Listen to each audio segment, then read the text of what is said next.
저는 가끔요 건강검진을 받게 되면 의사들로부터 꼭 듣는 말이 있습니다.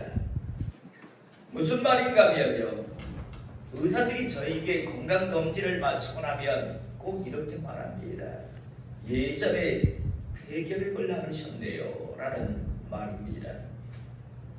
처음 의사에게 이런 말을 들었을 때는요, 몇 번 아니요, 전혀 그런 일이 없습니다 라고 대답을 하였습니다.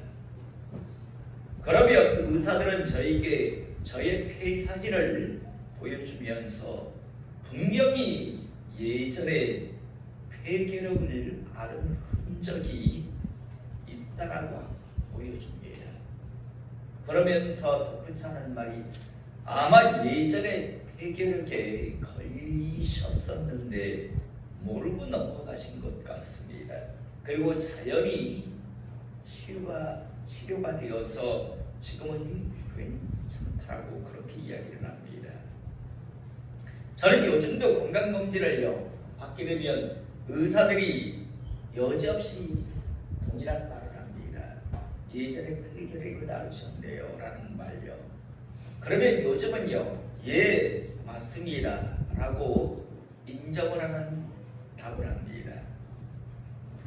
처음 의사들로부터 예전에 폐결핵을 앓았다라는 그런 말을 들었을 때는요, 전혀 기억이 나지 않았습니다. 그래서 나는 그런 적이 없다라고 부인하는 말을 했는데, 왜 제가 요즘은요, 예 맞습니다, 예전에 폐결핵을 앓은 것 같습니다 라고 답을 하는가 하면요, 한 가지 떠오르는 생각이 있었기 때문입니다. 어떤 생각인가 하면요, 저는 군대 시절 의무병으로 최전방에서 근무를 했었습니다. 당시 취사병은 의무대에 와서 한 달에 2번씩 검사를 받게 되는데요, 한번 어떤 검사를 통해서요 알게 된 사실은, 당시 취사병이 한 8명 정도 있었는데 8명이 모두 다 폐결핵에 걸린 그런 검사 결과가 나온 적이 있었습니다.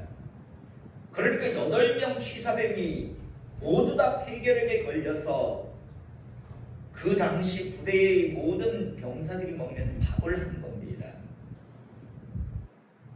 그러니 폐결핵에 걸린 취사병 8명이 밥을 했으니 그 밥을 먹은 병사들은 분명 폐결핵에 노출될 수밖에 없었습니다.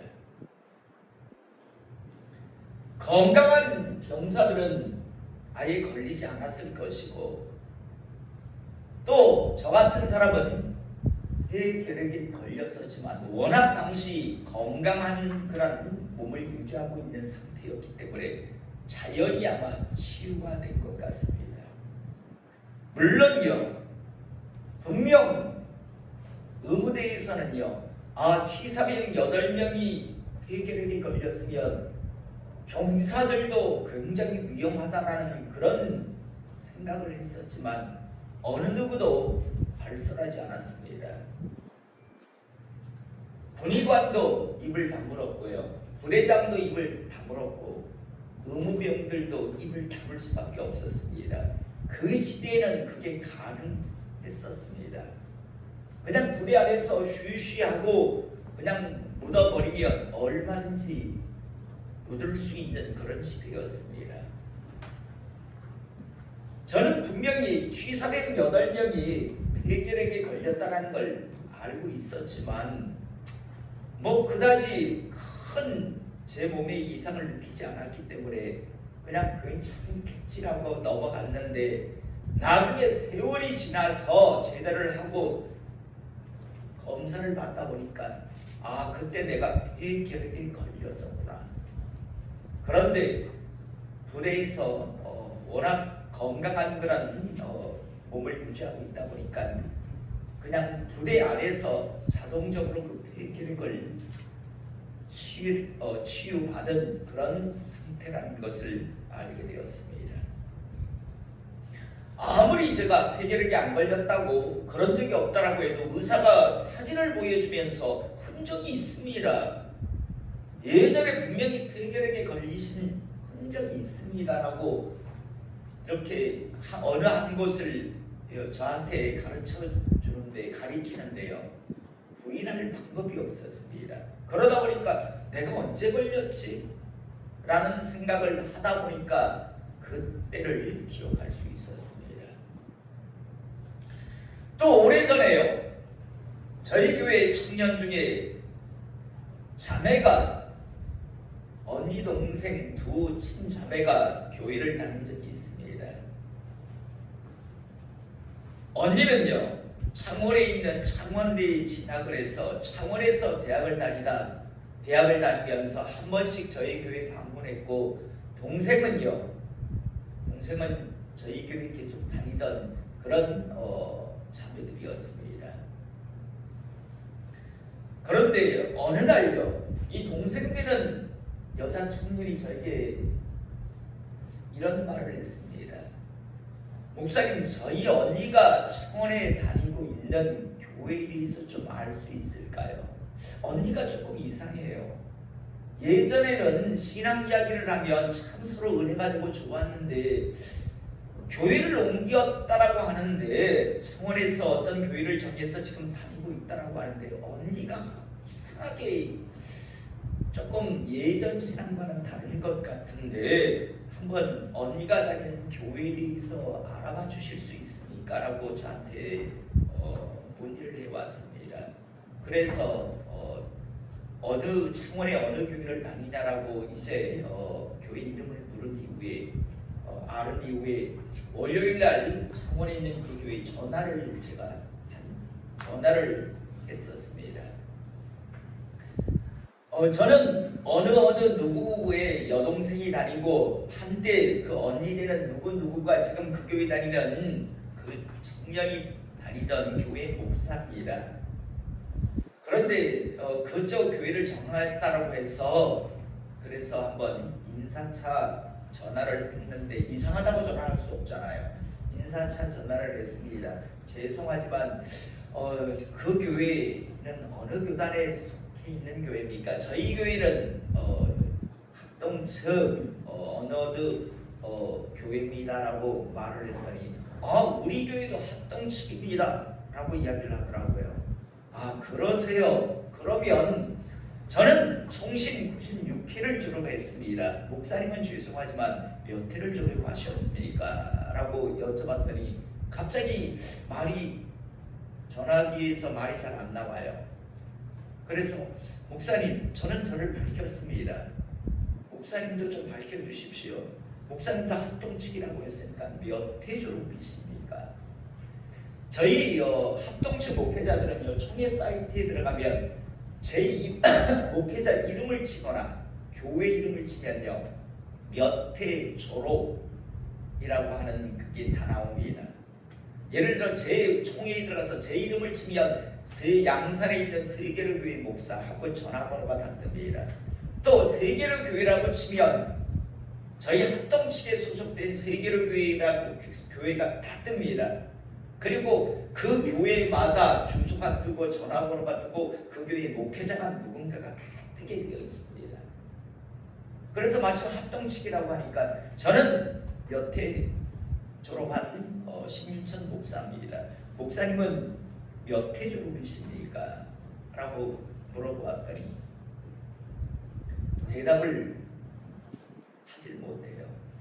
그래서 목사님 몇 회십니까? 제 선배님이라면 제가 선배님 대우를 할 거고, 후배라면 후배로서 좀 대화를 하고 싶은데 몇 회입니까? 라고 하니까 그때서 말하기를 실은 합동이 아니고 합동 뭐입니다 라고, 합동에 뒤에 뭐가 붙는, 여러분 주로 여러분 버스 타고 다니다 보면 어떤 2층에 보면 무슨 총에 무슨 이라고 붙어있는 그런 것들을 많이 보셨을 겁니다. 꼭 그런 데 보면 합동 뭐라고 붙이는 그런 경우들이 많은데요. 그래서 그 다음에 합동 뭐라고 이야기를 하더라고요. 그래서 제가 이야기를 했습니다. 목사님, 그러면 합동이라고 하면 안 되시죠. 교단이 합동이라고 하시면 안 되시죠. 목사님은 합동 목사님이 아니고 합동 뭐라고 하는 교단의 목사님이시라고 밝히셨어야죠. 실은요, 제가 전하기 전에 교회 이름을 알았기 때문에 총회에 들어가서 교회 이름을 치고 쳤었습니다. 그런데 안 떠요. 교회 이름이, 저희 교단 안에는 그런 교회 이름이 창원이 없어요. 알고 전화를 했었는데 그분은 그냥 합동이라고 그냥 대충 넘어갈 것이다라고 생각을 하고 자기는 합동에 속한 목사라고 자기를 밝혔는데 실은요, 흔적이 없는 거죠. 제가 이미 알고 들어갔거든요. 왜냐하면 저희 합동 측 목회자라면 합동 측에 속한 교회라면 총회에 들어가면요, 대한예수교 장로회 합동이라고 하면 총회 사이트가 있습니다. 거기 가면 옆에 쫙 방이 있는데 주소록이라고 하는 곳이 있는데 거기에 들어가면 목회자 이름, 그 다음 교회 이름이 다 나와 있습니다. 치면 쫙쫙 뜹니다. 교회 주소까지. 저희 교회가 예전에 부산 명장동에 주소가 떴었습니다. 그런데 지금은요, 저희 세교회 교회 아니면 신윤천 목사 해가지고 신윤천 치면요, 양산 물금 해가지고 물금 가천리 75 해가지고 딱 뜹니다. 자, 여러분, 아무리 그 목사님이 자기가 소속된 교단이요 합동이라고 자기가 합동 측 목회자라고 아무리 주장해도요, 총회에 들어가면 흔적이 없으면요, 다시 말해서 기록이 남아있지 않으면 그분은 죄송하지만 가짜였습니다. 그래서 목사님 그렇게 말씀하시면 안 되죠. 목사님은 총회 흔적이 없습니다. 나중에 그래서 자기가 합동 뭐라고 결국은 밝혔습니다. 자, 여러분, 저는 다시 한번 우리 성도님들에게 말씀드립니다. 저는 몰랐었지만, 그리고 의사들이 저에게 폐결핵을 예전에 앓은 적이 있다라고 말할 때 저는 아니라고 부인했었습니다. 그러나 제 폐 사진을 보여주면서 흔적이 있습니다. 당신은 예전에 폐결핵을 앓은 사람입니다 라고 말할 때 저는 더 이상 부정할 수 없었습니다. 또 제가 조금 아까 말씀드렸던 그 창원의 그 교회 목사님은 자신이 살려가고 있는 교회가 또 자신이 합동 측 교단에 속한 목회자 교회라고 암만 주장을 해도 그 목사님은 총회에 들어가서 확인해 보니까 전혀 그분은 총신을 졸업하신 적도 없고 그 교회는 저희 합동 측에 속한 교회가 아니었습니다. 흔적이 없었습니다. 그래서 그분은 더 이상 주장할 수 없었고 솔직하게 저한테 말할 수밖에 없었습니다. 사랑하는 성도 여러분, 저는 이런 일이요 장차 하나님 앞에서도 동일하게 그대로 재현될 것이다라고 저는 생각을 합니다. 무슨 말인가 하면요, 이 시대 참 교회 안에 많은 사람들이요, 자기는 하나님의 사람이고 자기는 그리스도인이고 자기는 믿음이 있는 하나님의 자녀라고 그렇게 주장들을 하는데요, 그런데 장차 주님 앞에 갔을 때는 반드시 하나님께서는요, 네가 내 백성이었다면, 네가 나의 사람이었다면, 나의 사명자였다고 네 스스로 주장하는데, 그렇다면 하나님은 분명히 물으실 겁니다. 흔적을 보여보라고요. 여러분, 여기서 흔적이라는 말은 헬라어로 스티그마라는 말입니다. 기독교 서점에 가면 이 스티그마라고 하는 단어를 굉장히 많이 쓰는 그런 서적들이 즐비합니다. 스티그마, 흔적이란 말입니다. 저는 오늘 시간 이곳에서 예배드리는 우리 모든 성도님들이요, 장차 하나님 앞에 섰을 때 하나님께서 네가 내 백성이었다라는 흔적을 보여달라고 하실 때 보여드릴 수 있는, 하나님 앞에 내어놓을 수 있는 흔적이 있기를 이 시간 주님의 이름으로 축복합니다. 오늘 갈라디아서 6장 17절의 말씀을 보면 이후로는 누구든지 나를 괴롭게 하지 말라. 내가 내 몸에 예수의 흔적을 지니고 있노라 라고 분명히 말씀하고 있습니다. 바울 사도는요, 분명하게 갈라디아 교회 성도들에게 말씀합니다. 앞으로 누구든지 나한테 어떤 이야기를 함부로 하지 마라. 내가 내 몸에 예수의 흔적, 다시 말해서 예수의 스티그마를 지니고 있다고 말씀합니다. 여러분, 이 당시 왜 바울은 내가 내 몸에 예수의 흔적을 지니고 있다고 하는가 하면, 당시 갈라디아 교회에는 어떤 사람들이 와 있었는가 하면 예전에 유대 교인이었는데, 그런데 복음을 전해 듣고 그리스도인이 되었다라고는 말하는데요. 그런데요, 입만 살아있는 그리스도인, 이론만 가지고 장난질 치는 그리스도인들이요, 갈라디아 교회에 들어와서 헛된 복음을, 진리를 전하고 있었습니다. 다시 말해서 입만 가지고 나불나불대는 자들, 그런 자들에 의해서 갈라디아 교회 성도들이 점점 무너지고 있었습니다. 이론만 가지고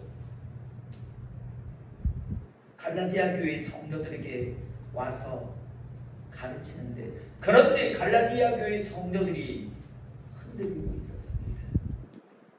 그래서 바울은 이야기합니다. 그들은 흔적이 있는가?